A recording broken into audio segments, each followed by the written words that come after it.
The sky above Saraxa burned with dying stars.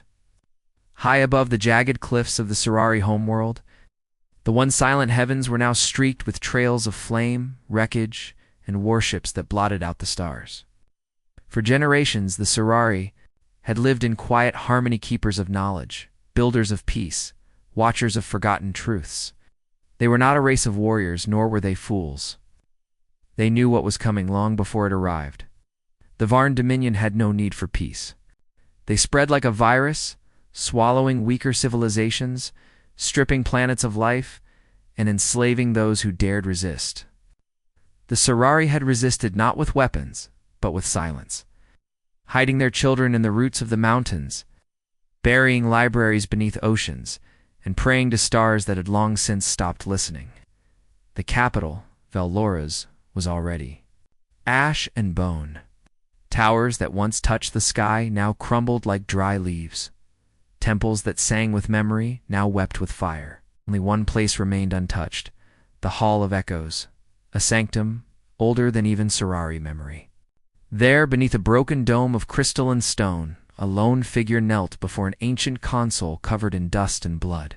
His name was Toleran, last of the memory keepers, the ones who had once guided kings and calmed wars with wisdom alone. His robes were torn, one arm twisted from a blast, and his breathing shallow. But his eyes, deep silver and glowing, still burned with purpose. Around him, the wind howled through the broken walls. Explosions echoed in the distance. The Varn were moving closer. It would find the hall soon, and with it, the last secret. The Surari had buried the last key to a promise made long ago. When Earth was still young, and humans looked up at the stars with fear instead of fire, Tolan coughed, blood dripping down his lip, and pressed his palm against the console. The stone warmed beneath his skin. Lights blinked weakly, flickering to life like stars at dawn. He whispered in the old tongue, words that hadn't been spoken in centuries. Activate the echo chain. Earth protocol. Initiate memory flare. Open the last gate. For a moment, nothing happened. Then the room vibrated softly, a deep hum rising from the ground. A column of light erupted from the floor, casting glowing glyphs into the air coordinates, timestamps, genetic codes, and finally, a face. Human, female, smiling. The face of the first Earth ambassador to the Surari people. Her name had been Aria Monroe. She had died 200 years ago, but her voice echoed now like thunder. If you're seeing this, then you are in need, and Earth remembers. Her words were calm, powerful. They had been recorded in a time of peace, but now they returned like a blade through silence. Toleran whispered again, Arya, we kept our promise. Will your people keep theirs? With shaking fingers, he released the signal. It would travel through forgotten tunnels in subspace, wrapped in encryption only Earth could understand. It would bypass the Varn sensors, ride the old jump lanes, and reach the Sol system in a matter of hours. A signal made of memory, of loyalty, and of debt. He didn't know if Earth still existed as it once did. Didn't know if they still remembered.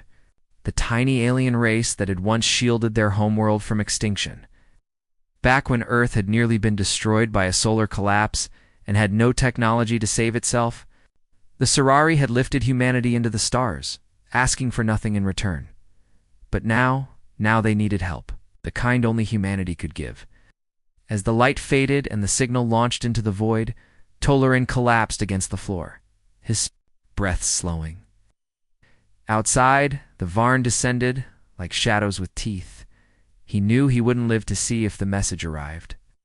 But in his final moments, he allowed himself hope, not because of strength, not because of strategy, but because he remembered the look in Aria Monroe's eyes when she made her promise.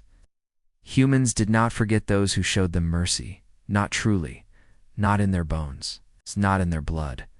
Thousands of light years away, aboard an orbital listening station above Jupiter's moons, the signal arrived. Quiet, fragile, hidden in a frequency no one used anymore. The station's AI dismissed it as background noise. But one technician, a junior analyst named Jonah Reeves, picked it up while sipping lukewarm coffee at 3 a.m. Galactic Standard Time. He played it once, then again. His heart started pounding. What the hell? He called for the station commander. Within minutes, top-level encryption systems had kicked in. Ow. The message decrypted itself. Arya Monroe's face appeared in the dark room, ancient and serene. Earth Command was contacted. And then the president herself, Elira Maddox, was woken from sleep in the White House dome on Terra Prime. Within hours, war councils gathered. Generals watched the footage. Analysts reviewed historical archives, confirmed the Sorari species, and their role in Earth's survival nearly 3 centuries ago. And then the debate began. Earth was no longer weak. They had fleets now, armies, power beyond what any galactic empire expected. But they were also cautious. Too many old wars, too many burned alliances. It's not our war, said the defense minister. We cannot afford to fight someone else's battle. But Elira Maddox stood slowly. Her voice cut through the chamber like steel through fog. They saved us, she said.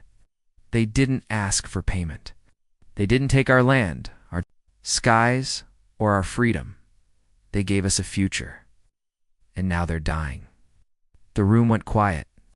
She turned toward the star map, where Sorari's space blinked red with conflict. We have fleets. We have firepower. But more than that, we have something the galaxy has forgotten. She paused, then said the words that would change the course of history. We have gratitude. And with that, she gave the order that would shake empires. The great blue arc of Earth hovered in silence above the cloud-ringed edge of Terra Prime's orbital station. A planet reborn from centuries of war and rebirth, now at the heart of the mighty human alliance. Down below, cities stretched from sea to sea, powered by fusion grids and guarded by sky patrols that never rested. Humanity had changed. It had grown, unified, and expanded. It's no longer the fragile world the Sorari once saved. Earth now commanded fleets, starports, and alliances that spanned hundreds of systems. But with power came hesitation. Diplomacy now moved slower. Decisions weighed under the pressure of bureaucracy and fear of repeating ancient mistakes. Inside the gleaming silver dome of the Global Strategic Command Tower, President Elira Maddox stood before a massive, transparent holomap. She had not slept. Her hair was tied back in a tight braid, uniform sharp. Eyes locked on the rotating star cluster marked with red Sorari territory, contested space. Before her, a circle of high command officials, AI advisors, and fleet admirals argued with precision and politics. The Varn Dominion is brutal, but strategic, said Admiral Rucker, his voice calm but cold. They don't attack without benefit. Sorari space is mineral-rich, yes, but not essential to us.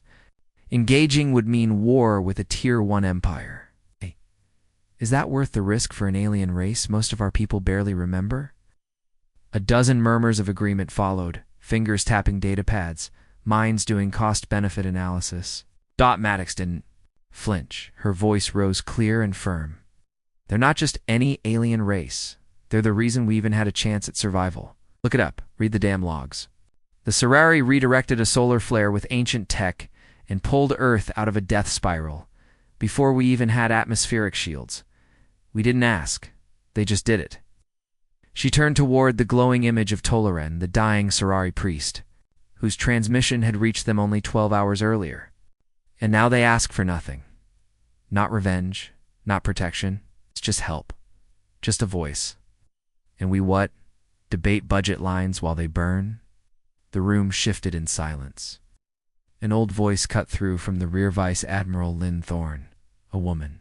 With scars older than half the fleet, I was on Mars Station when the flare came, she said quietly. I remember the blackout. I remember the name Sorari. We owe them. Maybe more than we owe anyone. That was the turning point.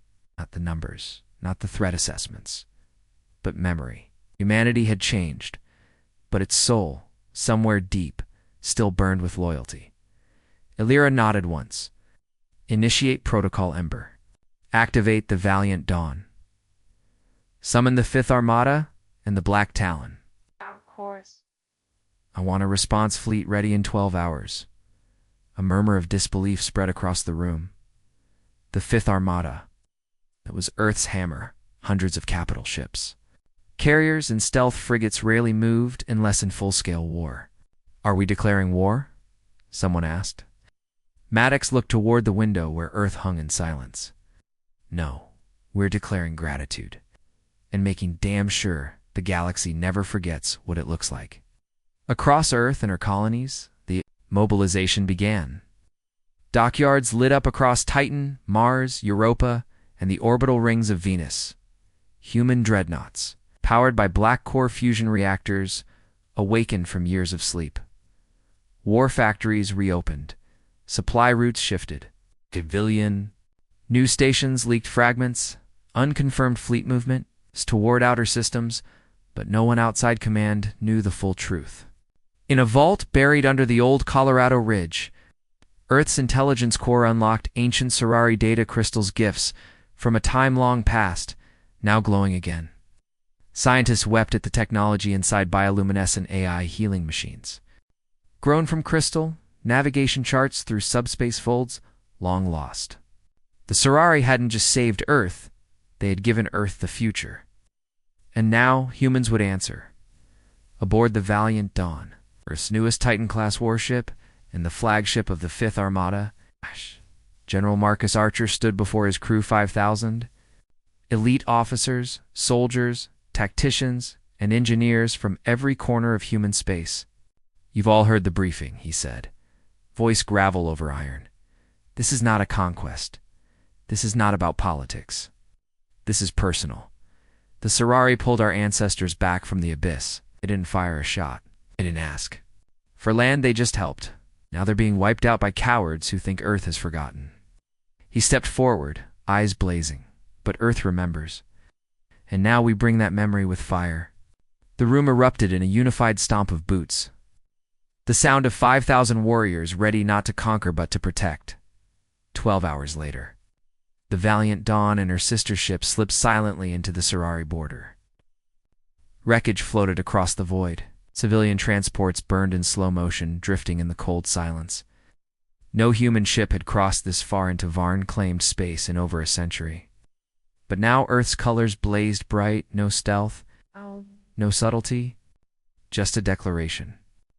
The Black Talon Corps, humanity's most feared ground unit, was already running drills aboard the carriers.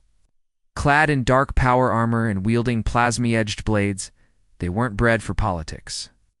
They were made for missions that broke enemy lines and shattered sieges. They had a motto, "Only the loyal walk through fire." And now, they were walking into the flames for a species many of them had never heard of because orders came from the top. And the top said this was family. As Earth's fleet passed through the outer Sorari moons, a strange broadcast echoed into the void. Message, soft and cracked with age, repeated in dozens of languages. Including ancient Earth English, "We gave light to a broken world. Now our own grows dark. If the children remember, let them come." On the bridge of the Valiant Dawn, General Archer closed his eyes and whispered, "They remembered. Now we answer." Far beyond, in the core of the Varn Dominion, word of Earth's fleet reached the High Strategist, his expression twisted with disbelief. "Humanity dares enter our space," he hissed. "For what, honor? Emotion? Weakness?" His advisor said nothing, but the truth was clear. The Varn had underestimated Earth. They believed the humans would remain neutral, distant, afraid of conflict. But they had not accounted for Earth's most dangerous weapon, not ships or soldiers, but loyalty. The kind that remembers kindness even after centuries. The kind that turns remembrance into rage. As the stars turned, and the first Sorari refugees caught sight of glowing blue Earth ships cutting through the black, hope returned to a dying people. For the first time in 100 years, they whispered, not prayers, but a name. Humanity. The name rose through the broken temples, across burning skies, and down into the bunkers where children huddled in fear, because now the humans were coming. The silence before Earth's arrival was not Pasit, was fear holding its breath. In the blackened skies, above the Sorari moon of Lorith, Varn destroyers floated with the arrogance of unchecked power, their spike-like hulls glistening with Stolen energy, their hangars dripping with blood and plundered cargo. Civilians screamed as they were herded like livestock into transport cages. Temples cracked. Forests burned in crimson firestorms that left the ground a wasteland of ash. Resistance had been crushed. Hope had been buried. On the Varn commanders laughed, smug in the belief that no help would come, not from the Sorari's allies, not from a forgotten planet called Earth. They believed the galaxy feared them. They believed humanity had grown fat and slow behind their borders. But they were wrong. The moment the first Earth warship tore into real space like a spear through shadow, the universe shifted. No warning. No declaration. Just silence and then the sound of thunder. The Valiant Dawn, Earth's most advanced Titan-class dreadnought, exploded into orbit above Lurith like a rising god of war. Its black and silver hull shimmered with shield auras, flanked by 24 carriers, cruisers, and gunships. Following it came the Resolute Flame, Ghosthammer, Arcwind, and the Judgment of Soul. Ships that had not flown together since the Korra insurgency a century ago. The entire Fifth Armada had arrived, not as diplomats, but as a storm. From the command bridge of the Valiant Dawn, General Marcus Archer watched as enemy chatter filled the comm lines. Confusion. Panic. Varn captains shouting for reinforcements. But they were too late. Earth's war machine had come not to negotiate, but to answer a cry for help with overwhelming firepower. Open channel, Archer said coldly, eyes like steel. A communications officer nodded. A projection of the Varn fleet commander Admiral Skella peered in the air, his insectoid features twisting in shock. Human Skella spat. This is not your space. Withdraw or face retaliation from the Varn Dominion. Archer stepped forward. His voice was calm but carried like a blade. We received a signal from a people your kind tried to erase. A long time ago, they saved us without asking for reward. And now you think we'll stand by and watch them fall? He leaned closer, his face now inches from the projected Varn. We're not here for conquest. We're here to pay a debt. I promise you, there is no force in this galaxy that can stop us from honoring it. The projection vanished. Battle stations lit up. Earth's fleet shifted into combat formation, gliding like wolves in a hunt. And then the sky caught fire. Missiles streaked in coordinated silence, breaking enemy shields in calculated arcs. Varn destroyers turned, trying to angle their ion cannons, but Earth's stealth frigates were already beneath them, cutting engine cores and shredding weak points. Boarding pods launched from human carriers like bullets, smashing into the enemy hulls with bone-rattling force. Inside, the Black Talon Corps surged like living shadows, blades glowing, rifles silent and precise. Every movement was deliberate. Every kill calculated. These weren't soldiers fighting for glory. They were warriors executing justice. General Archer's voice rang out through the command systems of every ship. No mercy for the slavers. No mercy for those who crush the weak. Show them what it means when Earth remembers its debts. On the ground, Sorari refugees hiding in broken tunnels looked up as the night sky flickered. For a moment, they thought it was another bombing run. But then they saw blue energy lines instead of red. They saw fire falling not on them, but on their enemies. House. And then they saw the emblem of Earth, a single burning star, circled by wings of steel, into the sides of the descending drop pods. And they wept. Because they understood. Humanity had returned. In the first hour, 30 Varn ships were destroyed. Another 12 fled. But Earth didn't chase them. They weren't here to occupy. They were here to protect. In the command chamber of a burning Sorari monastery, a wounded elder watched as a Talon soldier lifted debris from a crushed escape pod. You came, the elder whispered, blood in his throat. The soldier, her armor scorched, her face streaked with ash, nodded. We don't forget, she said simply, and handed him a canister of medical nanites. Around her, more soldiers carried injured Sorari into evac shuttles. Drone medics buzzed overhead. Portable barriers rose as temporary defense walls. A city that had burned for weeks began to calm. And high above it all, the Valiant Dawn hovered silent and unmovable, like a guardian watching its ward.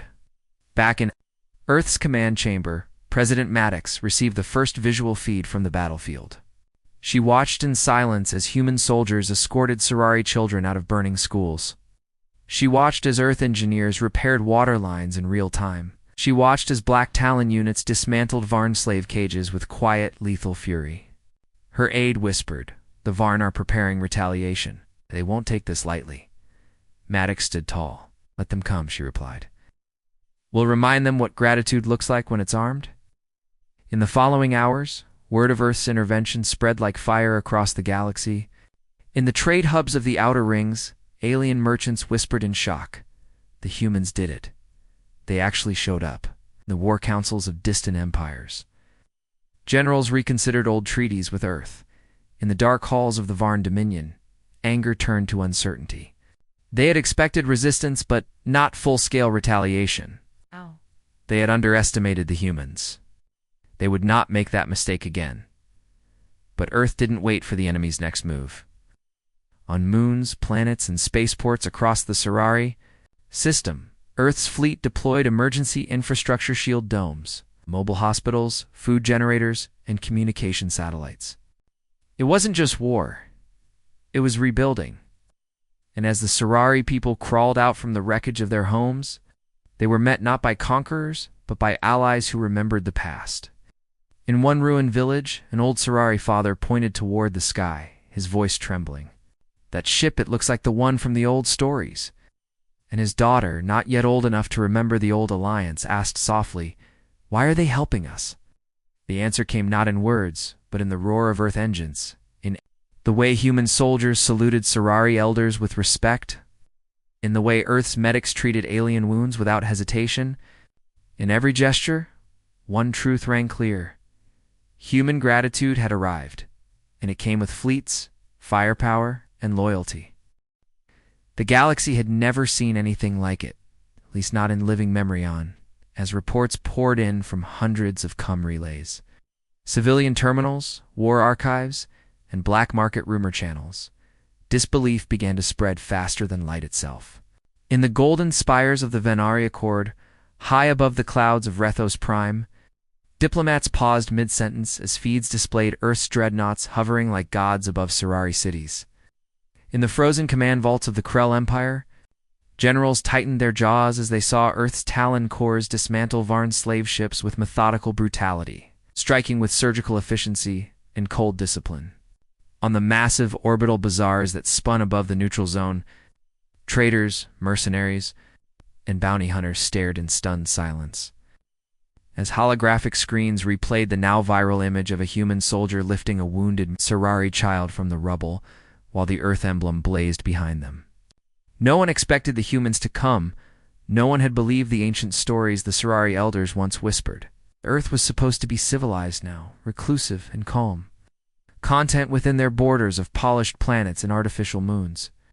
Too wrapped in politics and progress to remember a debt paid centuries ago by a species nearly forgotten. But those who underestimated humanity had forgotten the one trait that made them truly dangerous: not their weapons, not their warships, not their terrifying innovation or relentless tactics. No, it was their loyalty, their burning, irrational, stubborn loyalty to those who stood with them when no one else did. And now, the galaxy watched in collective shock as that loyalty ignited into action. From the independent worlds of the Arak Belt to the mysterious silken cities of the Draenari Expanse, everyone was talking about the same thing. Earth didn't just respond, they committed. Fully, without hesitation. And they hadn't come with just one ship or a diplomatic envoy. They'd come with an entire battle fleet, with legions of elite warriors, with planetary aid and planetary justice. Within 48 hours of receiving the Sorari distress signal, Earth had deployed a multi-system rescue operation, deactivated over 90 Varn strongholds, provided orbital defense upgrades to 3 Sorari moons, and issued a galaxy-wide broadcast from President Maddox herself, calm, direct, and chillingly clear. Earth honors its debts. To those who saved us when we were weak, we stand with you now that we are strong. To the Varn Dominion, withdraw from Sorari space, or face what comes next. That broadcast hit every corner of the galaxy, every hub, every station, every military listening post. Some praised it, others feared it, and some, like the Varn, dismissed it as arrogance. But as more Varn ships fell, as more human cruisers arrived with fleets of automated engineers and tactical support, even the arrogant began to sweat. They had thought Earth would follow protocol. They had thought humanity had gone soft. They were wrong. In the high throne chamber of the Varn Dominion, located in the core world of Gralver, Supreme Strategist Velkrath stood in silence, his clawed fingers twitching as holofeeds displayed Earth's coordinated advance. How? How did they organize this so quickly? One of his advisors stammered, eyes wide. This is not a reaction force. This is an execution plan. They didn't just answer the call, they prepared for it. Velkrath said nothing for a moment. His mind churned, furious and confused. For centuries, the Varn had broken empires, crushed rebellions, devoured star systems. They had never feared humans. Even during the Korra uprising, Earth's strength had been impressive but not unpredictable. But now the humans weren't just defending, they were reshaping the field of war. Every human ship was a symbol. Every battle was filmed and released by Earth's own media units, perfectly edited, captioned in multiple languages, and distributed across interstellar networks. Humanity wasn't just fighting, they were showing the galaxy what it looked like when humans kept a promise. They were turning war into theater and loyalty into legend. The psychological effect was immediate. On Varn-occupied border worlds, Sorari resistance cells that had once hidden underground now rose in open rebellion, believing Earth would come for them too. On neutral planets, long silent old allies of the Sorari began offering safe haven for refugees, afraid of being seen as enemies of Earth. Trade shifted. Markets trembled. Even pirate clans backed off from raiding Sorari routes, unwilling to draw attention from Earth's patrols. But what shook the galaxy most was not Earth's military strength, it was their restraint. They didn't colonize. They didn't demand tribute. They didn't take over Sorari systems or rename cities. They simply protected. They reinforced. And when they were finished clearing an area of Varn presence, they handed control back to the Sorari leaders and moved on. For a galaxy used to conquerors, this behavior was terrifying. Because it meant Earth wasn't doing this for gain. They were doing it because of something more dangerous than greed. Honor. In a small cafe on a trade station near the Yarrow's line, a Sarn merchant looked up at a holodisplay showing Earth's dreadnoughts slowly entering a war-torn orbit. "You see that?" he muttered to his friend. "That's not war. That's memory. That's them remembering what was done to them centuries ago, when what was done for them." His friend nodded. "And now they're making sure the galaxy never forgets again." In the underground networks of rebel factions, whispers grew louder. The humans are different. They don't just fight, they protect. And they don't forget who stood by them. Messages were sent. Alliances were considered. Earth had become more than a military power. It had become a symbol. And symbols don't fade easily. Back on Lurith, the Sorari survivors stood atop rebuilt rooftops, staring in awe as massive human hoverlifters unloaded prefabricated shelters, food units, medical bays, and translators. Soldiers worked beside Sorari civilians, handing out supplies with no words needed, just nods, hand gestures, and the silent language of survival. Children who had only known fear now watched with wide eyes as Earth Marines taught them how to play catch with glowing ball drones. In the rebuilt Hall of Memory, a new flame was lit, and at its base, a plaque etched in 2 languages, "To those who remember." High above, the valiant Dawn remained, holding orbit like a titan of steel and purpose. Inside the ship, General Marcus Archer stood at the observation deck, hands behind his back. His officers reported stability. Varn forces were retreating. Reconstruction was underway. And yet, Archer knew this was just the beginning. Earth's involvement had drawn attention, and attention meant danger. "They're watching us now," he murmured to his second-in-command. "Colonel Riker, every empire, every syndicate, every sleeping beast. They're wondering if we're bluffing. If this was just a one-time show of strength." Riker nodded. And when they realize it wasn't, Archer turned, eyes cold. Then they'll remember what happens when humans fight not for conquest, but for family. Riker stared at him.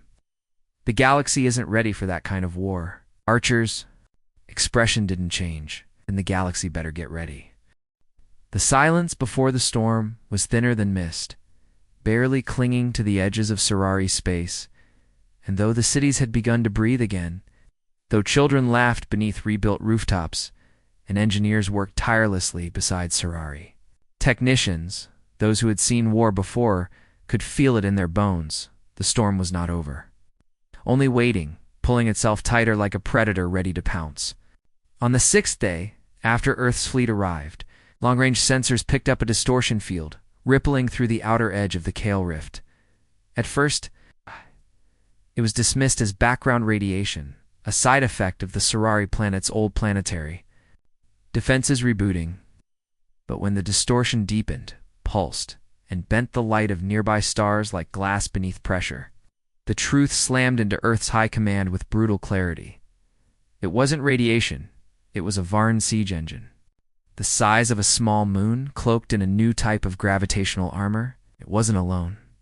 Alongside it came 24 Varnhigh cruisers, 6 interdictor lances, and a command ship known only in whispered legend as the Hunger of Worlds.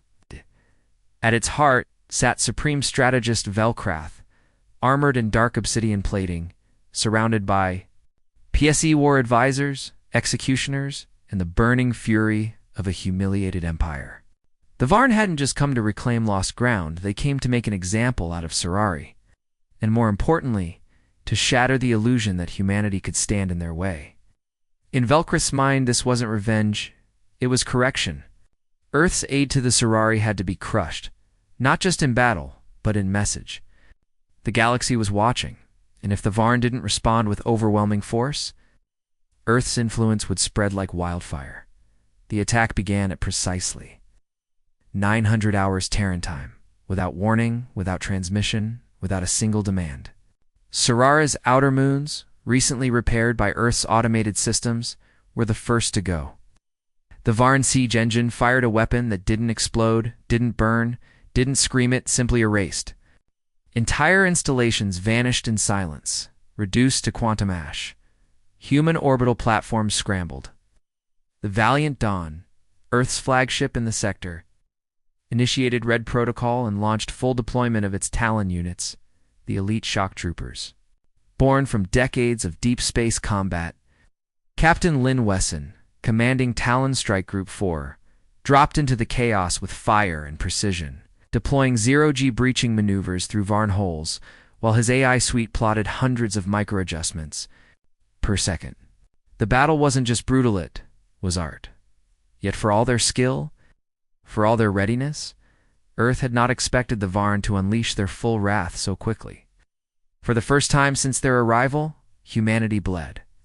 A full Earth destroyer, Raven's Oath, was destroyed in the opening hour. Over 1,000 Earth personnel were lost in the first day. On the ground, Varn drop pods slammed into Sorari cities like volcanic eruptions, unleashing genetically enhanced war beasts and mind control agents that shattered weaker minds. But something strange began happening, something the Varn hadn't prepared for. The Sorari did not run. For a species that had never truly known war, that had once hidden from the galaxy's darkness with prayers and silence, the Sorari now stood beside human marines, with rifles in their hands, determination in their glowing silver eyes. Children who once feared the sound of thunder now dragged medical crates across firelit streets. Old farmers took up plasma drills and repurposed them into weapons. And when asked why they stood and fought, they answered in one voice, because Earth came. That message rippled across their networks, their memories, their minds, and on. Every Varn channel, Earth's presence became a symbol not of occupation but of shared defiance. General Marcus Archer, now directing the war from Sorari Ground Command, watched as his strategic AAs displayed the incoming fleets. The odds were worse than anything Earth had planned for. And yet, he didn't waver. "We are not leaving," he told his command team, even as the lights flickered from nearby strikes. "If we fall, we fall with them, because loyalty doesn't retreat. Meanwhile, on Earth, the news of the Varn counterattack had exploded across every channel. Every media stream, every social net. Videos of destroyed human ships, of burning Sorari buildings, of Talon medics pulling wounded from rubble, flooded the feeds. Instead of dividing the people of Earth, it united them. Protests broke out in favor of escalation. Civilians demanded to volunteer. Orbital shipyards received thousands of requests from retired veterans, engineers, and even former mercenaries asking to join the effort. President Alira Maddox stood before a planetary-wide broadcast, her eyes clear, her tone cold as she uttered 5 words that shifted Earth's posture from defensive to absolute war footing. Operation Iron Oath is active. The meaning was clear to those who studied Terran military history. Operation Iron Oath was a reserve doctrine, only when Earth pledged not just retaliation, but commitment until final resolution, regardless of cost. With her declaration, 7 additional fleets began immediate jump sequence across deep-range void lanes. Planetary militias were mobilized. Earth's Titan-class warships, normally reserved for planetary defense, were authorized for full deployment, and in the halls of ancient power across the galaxy, everyone took notice. The Draenei diplomats, once silent, sent encrypted messages of neutrality but offered sensor data. The silent giants of the Krei Collective opened their star-folded libraries and shared Varn weak points last seen 200 years ago. Even the pirate lords of the Disquined Expanse pulled their fleets from Varn-protected zones, unwilling to choose the losing side. The Varn had provoked the one force in the galaxy that didn't just fight to win, it fought to protect. As human. Reinforcements began dropping from orbit like spears of vengeance. As massive armored units roared through crumbling streets, as anti-orbital cannons lit the sky with plasma arcs and energy lances, the galaxy watched in stunned awe as humans didn't just match the Varn's power, they exceeded it. But this time, they weren't fighting alone. Sorari resistance groups coordinated with human squads through shared comms. Sorari scientists created new hybrid tech from salvaged Varn parts. Sorari priests bless Earth soldiers before battle, drawing ancient symbols on their armor. In the fire of destruction, something unthinkable had been born an alliance, not of necessity, but of choice. Of belief, and Velkroth, for the first time, began to understand the mistake he had made. He had not just underestimated Earth's power, he had underestimated their emotion, their memory, their unbreakable will to protect those they called friend. The Varn siege engine, once thought invincible, began to take damage from an Earth weapon called the Sunlance, an experimental solar burst cannon designed to fracture dense gravitational fields. The Hunger of Worlds, his mighty command ship, began retreat protocols, not because it was destroyed, but because morale had cracked. His soldiers, his advisors, even his tactical AI systems began calculating loss probability exceeding 70%. In the last moment before the command ship fled into dark space, Velkroth looked at a final image burned into his holofeed, a human soldier. Bloodied, helmet cracked, arm around a Sorari medic as they pulled survivors from a broken tower.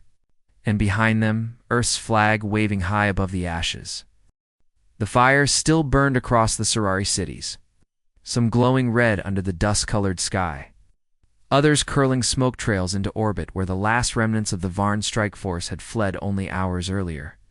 But Earth was not retreating in fact, Earth was only just beginning.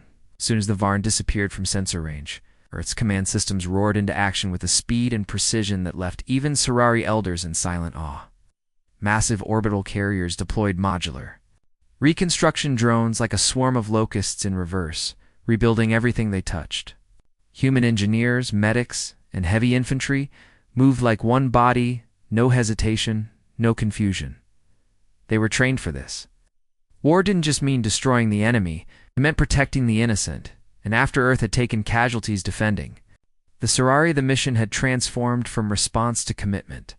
President Maddox, back on Earth, stood before a round table of the United Human Command, her hands flat on the polished steel surface, her voice low and cold.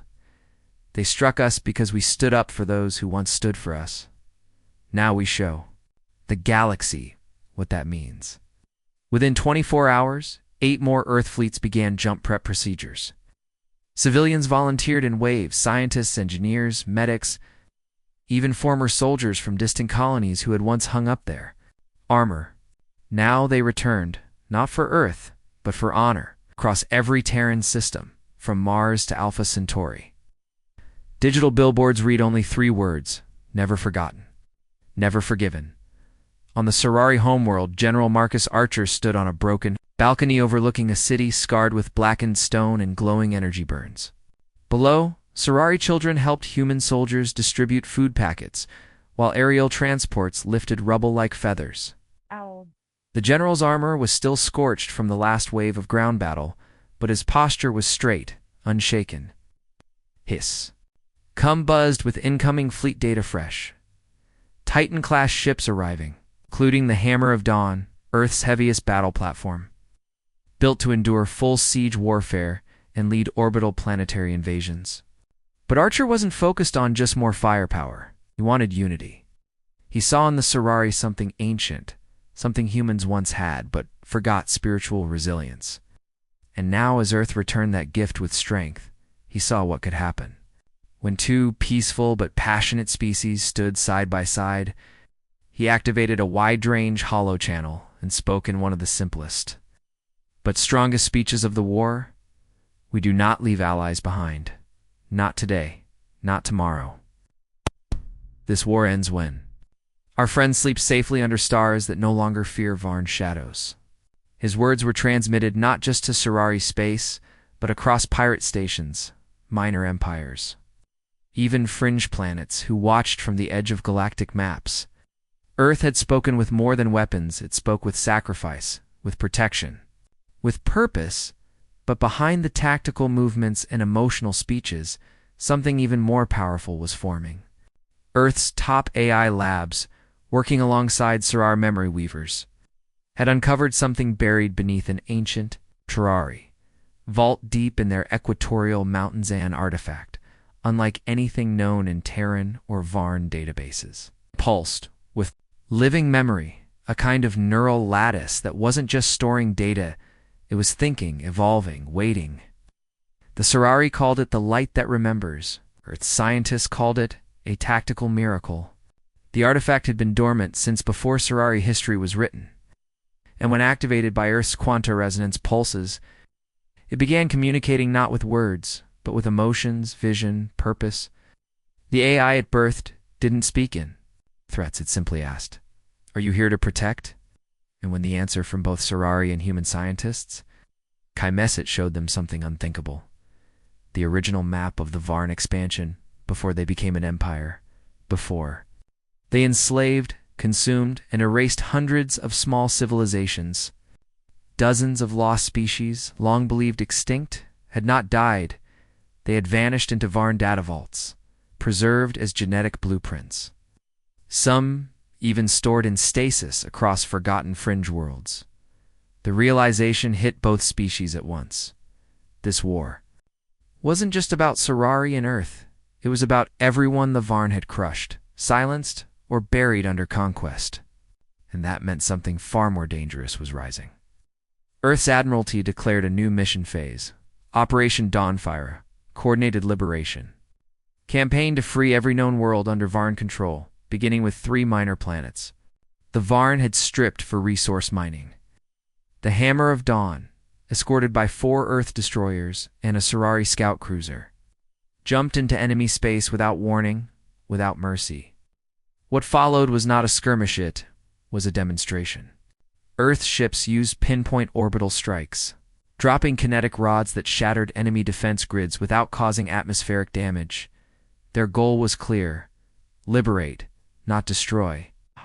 Ground forces didn't occupy, they defended native populations, rebuilt their systems, and left them standing stronger than before. The message spread like wildfire: Earth doesn't take. Earth remembers, Earth protects, and the Varn. Their command council shattered. Velkrath, once arrogant, now paranoid, demanded more fleets, more weapons, but his own inner circles began whispering. Fear spread within their ranks. Earth's fleets were not only more advanced than they claimed they were, faster, more coordinated, and united with people who had every reason to be bitter or broken, but instead chose to stand and fight beside humans. Propaganda couldn't stop it. Fear couldn't erase it. The Varn tried launching psychological warfare, broadcasting captured images, hacked footage of Earth's losses, but it backfired.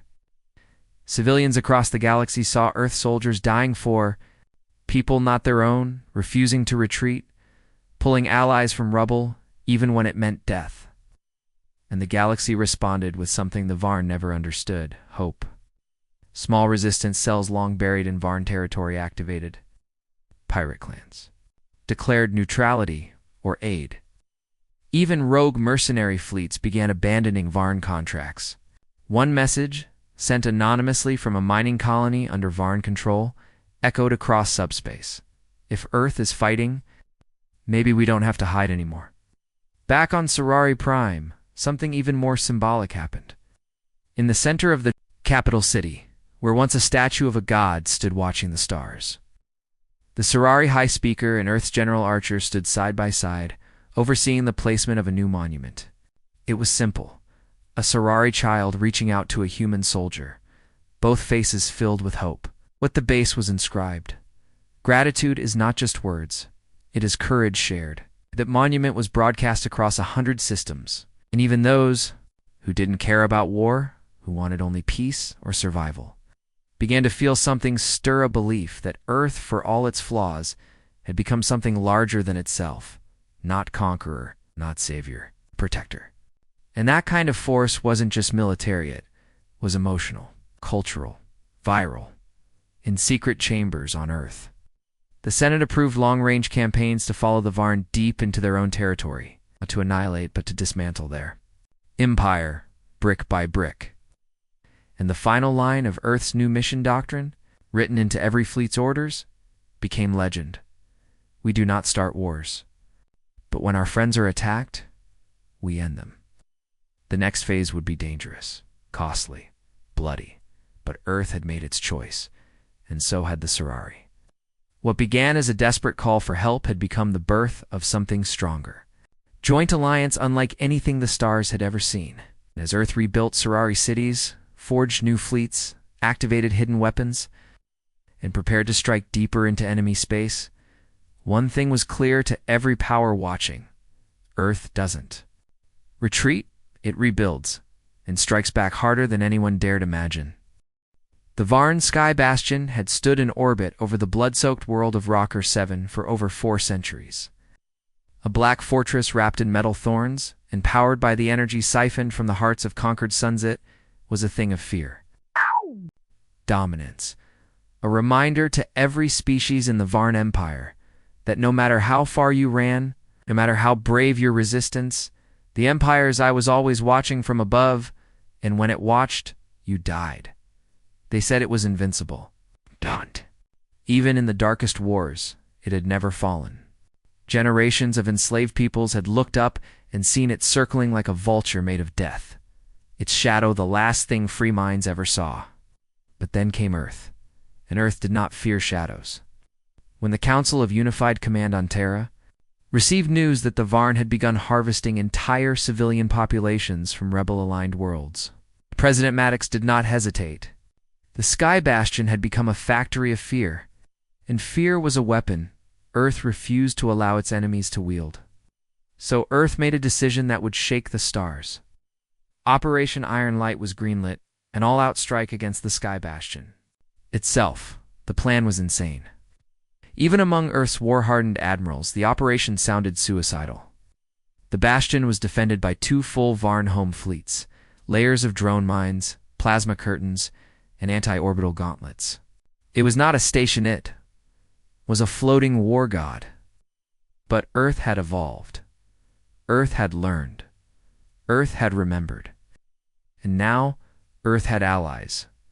Weapons born of 2 civilizations fused by gratitude and pain.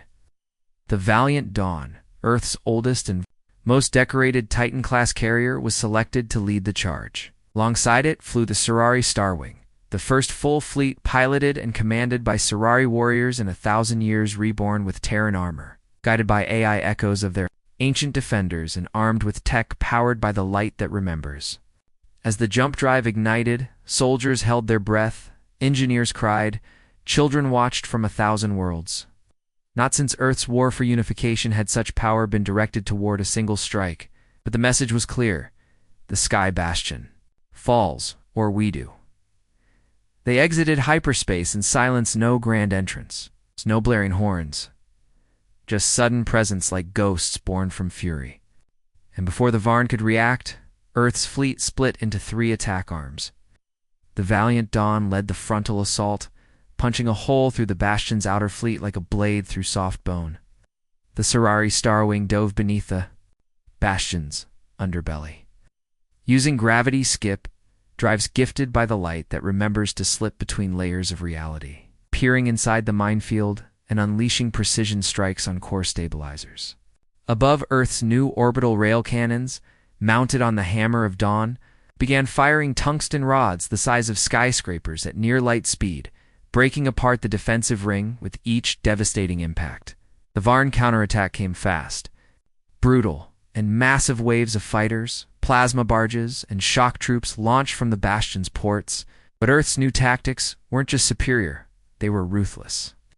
Black Talon shock marines boarded the enemy cruisers mid-flight, using Surari cloaking veils and neural-synced breaching tools. Inside the Varn ships, Earth's soldiers moved like wraiths, efficient, silent, unforgiving. One Varn captain, before being subdued, whispered in disbelief they fight like they have already died, and returned. Across the battlefield, gravity shifted as the Bastion itself turned, attempting to use its central sun lance to cut through the valiant Dawn. The weapon, used in the past to obliterate entire moons, lit up with a hellish red pulse, but it was too slow.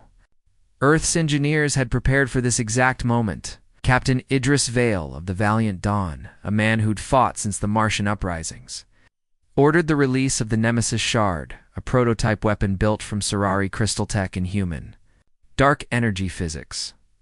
The Shard, once launched, split into 22 mirror copies, each acting as a decoy and relay, confusing the Bastion's lock systems. The actual Shard impacted the Sunlance core 2 seconds later, and in that instant, the weapon meant to destroy Earth's heart tore itself apart from within, folding space around its own energy. The Bastion screamed literally. Its eye systems wired with captured psionic slaves that now howled through every speaker as the core collapsed. Half the enemy fleet turned to run. Earth didn't let them. A coded signal called for those they took was issued, and every Earth ship opened fire on full barrage. No mercy. No hesitation. Meanwhile, inside the Bastion, an elite joint unit of Earth's Black Talons and Surari Phantom Warriors breached the command cathedral. What they found was worse than Intel had suggested: living databanks made of organic minds. Civilians hooked into the Bastion's memory core, forced to become processors for its military AI. The soldiers didn't just fight, they freed them. And in doing so, they weakened the Bastion's mind. The station's control system flickered, its AI confused, exposed, vulnerable. And that was when Earth delivered the final blow. From the Hammer of Dawn, Earth launched a weapon reserved for only the most dire targets: Judgment Flame, a kinetic spike laced with controlled antimatter and shielded by Surari timeslip encryption. It pierced the Bastion's heart in silence, and for exactly 9 seconds, the entire battlefield went still. No sound, no motion, just the terrifying stillness of something ancient ending. Then light, not an explosion, but a release, storm of red and silver energy erupted as the Bastion unraveled from the inside, its hull collapsing, its structure folding like dying wings. Every ship in the area, Earth, Surari, Varn, watched as the great Sky Bastion burned. The station that had ruled for 4 centuries became dust, and across 1,000 worlds, across refugee camps, labor colonies, resistant cells, and broken cities, people wept not just from relief, but from something deeper for the first time. In living memory, the Empire had been wounded in a way that could not be denied or hidden. Its god had bled, its eye had closed. Earth had made it bleed. As survivors were pulled from wreckage and medics worked alongside liberated citizens, A new chant rose not, one forced by propaganda, but born of truth. Earth remembers. Earth protects. The chant spread. It became anthem, warning, promise. In Envarn's deepest chambers, the High Command no longer debated conquest. They debated survival. Velkrath, now a shadow of his former self, ordered all records of Earth purged from their data cores. Erase them, he hissed. Erase their name, their flag, their history. But his advisors had already seen the future. They knew the truth. You cannot erase what the stars themselves now whisper. Cannot silence what billions have seen. Earth had burned the unburnable. It was only the beginning. The ashes of the Varnsky bastion still drifted in orbit over Rocker 7 when the message went out, broadcast in every known tongue. On every open channel, across every major system in the galaxy, from the edge of the Sarn Nebula to the buried empires beneath the ice moons of Calyx's prime. It wasn't just a victory report. It was a declaration, not of war, not of dominance, but of purpose. The human voice that spoke in that message wasn't angry or proud, was calm, steady, and unforgettable. President Illyra Maddox, standing at a podium aboard the Valiant Dawn, flanked by human generals and Serari elders, spoke only 12 words. To those who remember kindness, we remember you. Always. Forever. Fiercely. That message, simple as it was, cracked the foundation of the old galactic order. Because everyone knew what had just happened. The Serari, once believed to be extinct, had not only survived, but had been avenged. And not by their own armies, but by humanity, a species once primitive, once ignored. Now roaring through the stars not as conquerors, but as protectors with a memory long and full of fire. Across every planet that had known Varn oppression, small revolts turned into mass uprisings. Flags bearing Earth's twin-blade symbol and the open hand of the Serari were painted across walls, armor, and ships. Refugees lit candles beneath. Holograms of human and Serari soldiers, and the chant grew louder, stronger, until it shook the halls of power. They don't forget, Earth remembers. Inside the high chamber of the Serari Renewal Council, now fully restored with Earth's help, thousands gathered for a ceremony unlike any before. It wasn't a coronation or a military speech. It was something more ancient, more sacred. It was the binding of honor. A rite last performed 2,000 years ago when the Serari had first reached beyond their stars. Now, standing under the crystalline dome rebuilt with Terran alloy and Serari light thread, Elder Zealer lifted his hands toward the sky and called forward the humans. General Idris Vale, still scarred from the Bastion strike, and Admiral Lena Moreau, the voice, behind Operation Iron Light, stepped forward in silence. In front of all watching eyes, millions in person. Trillions via stream the Serari bound their symbol to Earth's. 2 banners, one blue and silver. The other gold and black, were braided together by starlight and fused with a beam from the E. Light that remembers, a living artifact of the Serari's ancient power that had never before touched another race. The artifact glowed, pulsed, then split into 2 living shards, one gifted to Earth. The other kept on Serari Prime. Their bond was now more than words. It was blood, light, memory, and fire. And yet, while half the galaxy celebrated, the other half watched in fear. In the dark corners of the galaxy, the remnants of the Varn Empire, the secret monarchies, the slave barons of the Outer Rim's whispers, turned into panic. If Earth would do this for the Serari, what would they do for others? The idea spread like a virus. If you had ever helped a human, even once, you were no longer alone. A merchant on Drazari Prime, who once saved a human child from pirates, woke up to find a small black cruiser in orbit, an Earth ship, silently guarding his port. A forgotten moon where a tribe of insectoid healers once gave shelter to a lost. Earth Scout was suddenly fitted with orbital defenses and stocked with Terran rations. Earth had begun searching its archives and covering every act of kindness ever given to humanity across its long journey to the stars. And for each one, they returned not with words, but with fleets, supplies, defenses, and loyalty. This was no longer diplomacy. This was gratitude made into strategy. It was loyalty as a weapon. It was alliance by memory. It terrified the old powers. Some tried to spin it as manipulation. They said Earth was buying allies. But the galaxy knew the truth. Sorari had asked for nothing. They had once given Earth hope in its darkest age. And now, Earth had repaid that debt with a force no one had seen in living memory. Not because it had to, but because it refused to forget. That, more than anything, shook the balance of power. The final proof came weeks later, when a fleet of Varn loyalists attempted to assassinate the Sorari Renewal Council during a peace conference. The attackers came cloaked, fast, vicious aiming, not for war but decapitation. They nearly succeeded. But just as the energy bolts streaked toward the Sorari platform, a figure stepped between. Captain Darius Monroe of the Earth Pathfinder. Corps, unarmed, out of uniform, took the full blast of the disintegrator and crumpled to the floor without a sound.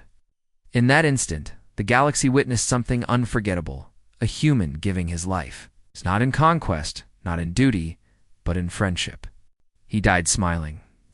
When they opened his clenched hand, they found a simple Tokena half-broken Sorari pendant, the same kind given to Earth by Sorari healers during the old plague centuries ago. The image of his final act was transmitted across the stars. It became more than news. It became religion.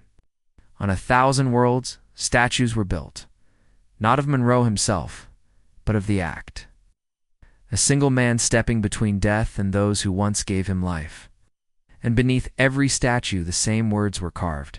This is human gratitude. Now, with the Varn Empire shattered and Earth-Sorari alliance rising, the galaxy entered a new age. Some called it the Age of Memory, others the Pact of the Grateful Stars. Treaties were rewritten. Old empires bent the knee, not in surrender, but in quiet understanding. Earth had changed everything, not by domination, but by remembering what others had forgotten, that the greatest strength is not power, but loyalty paid in full. Back on Earth, inside the halls of record, a new chamber was built. The Chamber of Echoes, lined with names, not of Earth's heroes, but of those alien individuals who once gave Earth hope, aid, food, maps, warnings, safety, trust. Their names once scattered, lost, forgotten, were now carved into living crystal. And every year, Terran school children would walk those halls, touch those names, and whisper thank you. Because Earth had vowed something sacred. No kindness would go unanswered, not ever again. As President Maddox said in her closing speech, viewed by more than 18 billion sentient beings, our gratitude is not ceremony. It is not currency. It is action. It is steel. It is skyfire and shield. And to those who gave to us when we had nothing, we now give everything. This is who we are. This is what we carry. Let the stars never forget. And they wouldn't, because Earth had written its legacy not in conquest, but in returned kindness, ferocious, brilliant, and loyal beyond measure. Empires rise and fall, kings are forgotten, but stories live. And now the galaxy told a new one. Story of a race that once stood low, looked up, and was given a hand. A race that remembered. A race that came back roaring with fleets, wrapped in fire and honor, not to take, but to give. Not to rule, but to protect. The race that made its memory into a weapon, its loyalty into a shield, and its gratitude into a fire that lit the stars. This was the story the galaxy now whispered in the dark. In fear and in awe, in reverence and in joy. Be kind to the humans, because they never forget. When they return with everything. If you felt the power of humanity rise across the stars, if the fire of loyalty and vengeance thrilled your soul, if the galaxy's whispers gave you chills, then you're already one of us. Join the crew, hit that subscribe button, and become part of the HFY force. We bring you epic tales where humanity doesn't bout roars, stories that shock the stars and honor the brave. Sci-Fi Galaxy isn't just a channel, it's a frontline. Ow!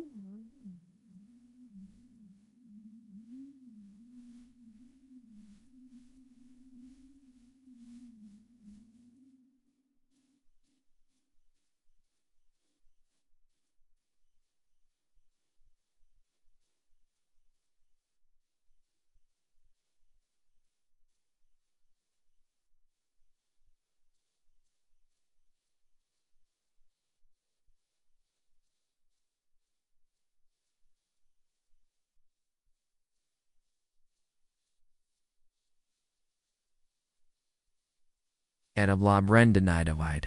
Name.